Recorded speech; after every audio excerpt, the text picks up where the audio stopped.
अब इस क्वेश्चन में कह रहा है if the diagonal of a rectangle is 17 centimetre long and its perimeter is 46 centimetre. Rectangle की बात कर रहा है, तो देखिए ये रेक्टेंगल है, इसकी डायगोनल दे रखी है 17 सेंटीमीटर। जैसे जैसे कहा होता है वैसे वैसे कर लेते हैं।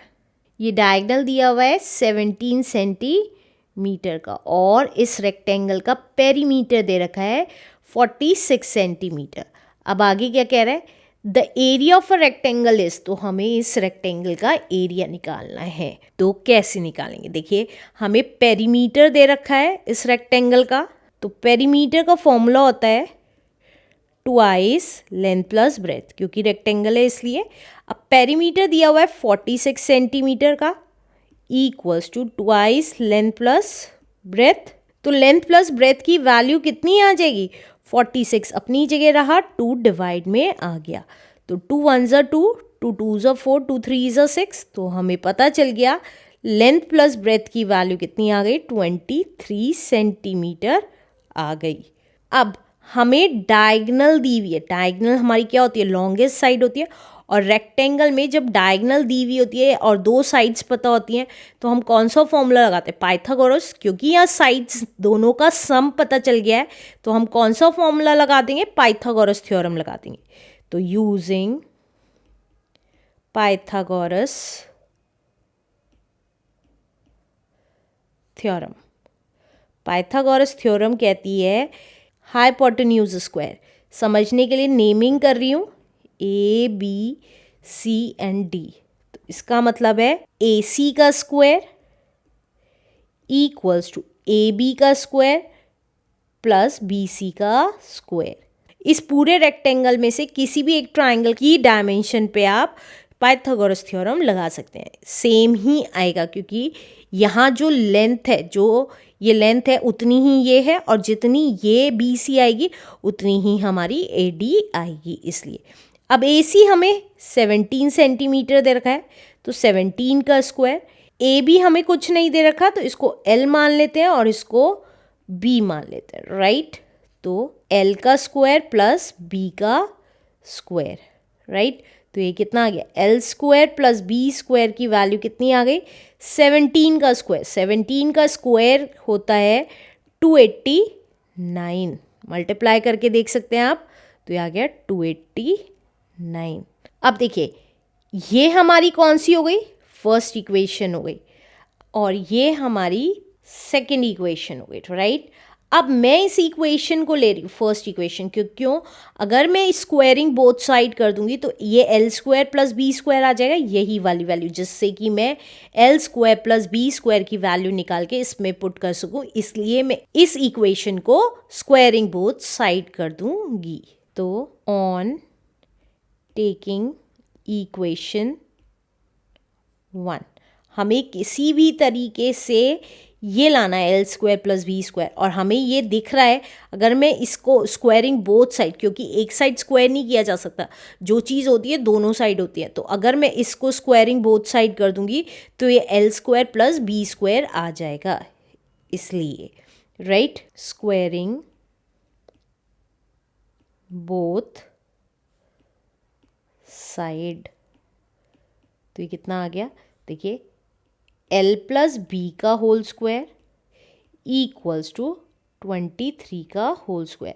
तो ये कितना आ गया, एल ए प्लस बी का फॉर्मूला लगेगा, ए प्लस बी के होल स्क्वायर का formula, A square plus B square plus 2 into A into B equals to 23 का स्क्वायर मतलब 23 इंटू 23, तो वो कितना आ जाएगा, 3 3 ज़ा 9, 3 2 ज़ा 6, 2 3 ज़ा 6, 2 2 ज़ा 4, तो ये आ गया 9 2 एंड 5, ये आ गया 529।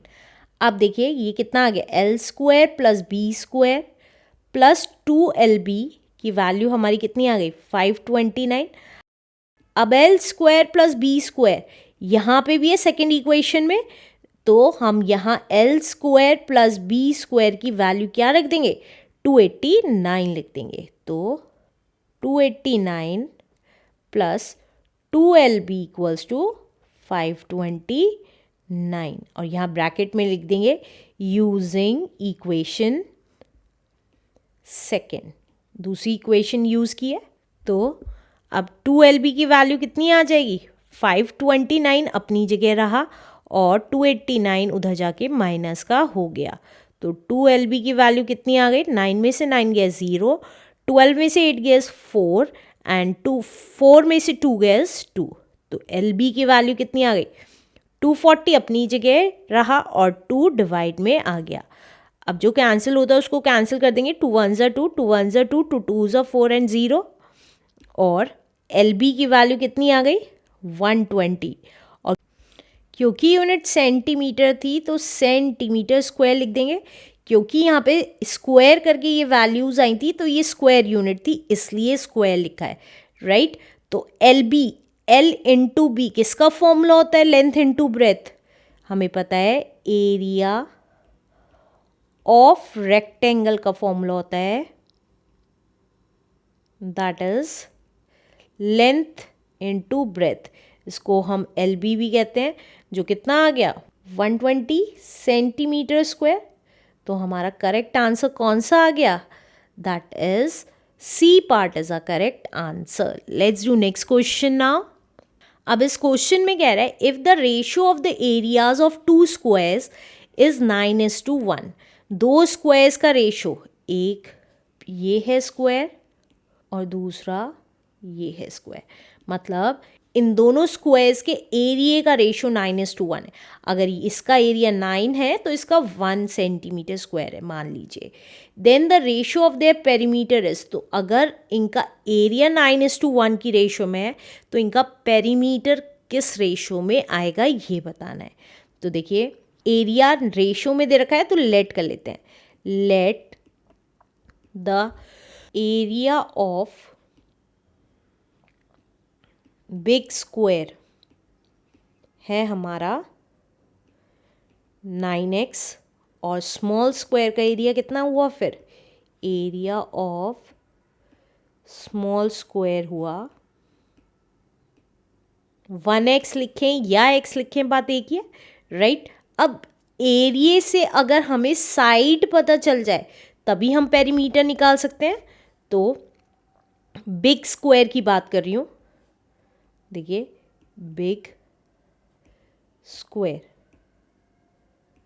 तो एरिया का फॉर्मूला होता है साइड इनटू साइड। अब एरिया आया हमारा 9x equals to side square आ गया, तो साइड कितनी आ गई, स्क्वायर हटा तो इधर आके स्क्वायर रूट बन गया।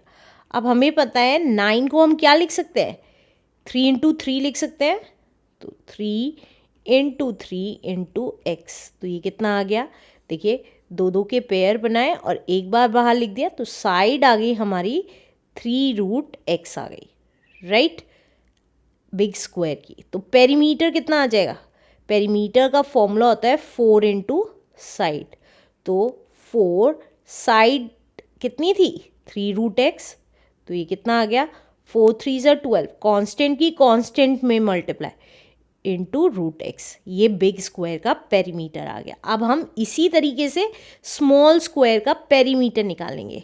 तो अब हम स्मॉल स्क्वायर की बात कर रहे हैं, स्मॉल स्क्वायर, तो देखिए अब हमारी साइड कितनी दे रखी है स्मॉल स्क्वायर की, अब हम स्मॉल स्क्वायर की साइड को a मान के चल रहे हैं और ये हमने s मानी थी, राइट।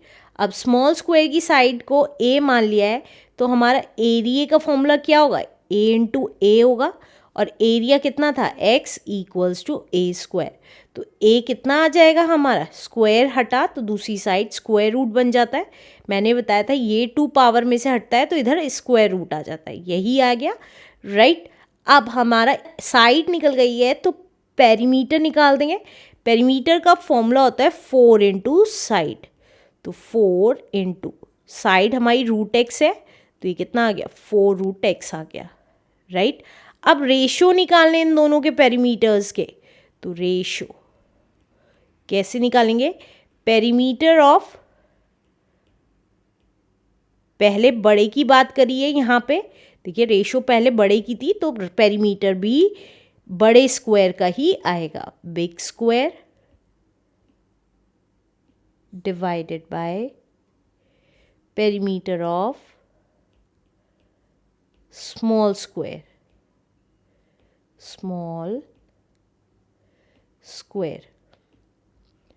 तो बड़े का पेरीमीटर, बड़े स्क्वायर का पेरीमीटर कितना आ रहा था? 12√x। स्मॉल स्क्वायर का पेरीमीटर कितना आ रहा है? 4√x। तो ये कितना आ जाएगा? देखिए, √x से √x कट गया, 4 1 ज़ा 4, 4 3 ज़ा 12। तो रेशो कितनी आ गई हमारी? ऊपर 3 बचा और नीचे कुछ नहीं बचा तो 1। तो रेशो आ गई 3:1। तो our correct answer is B part is our correct answer. Let's do next question now.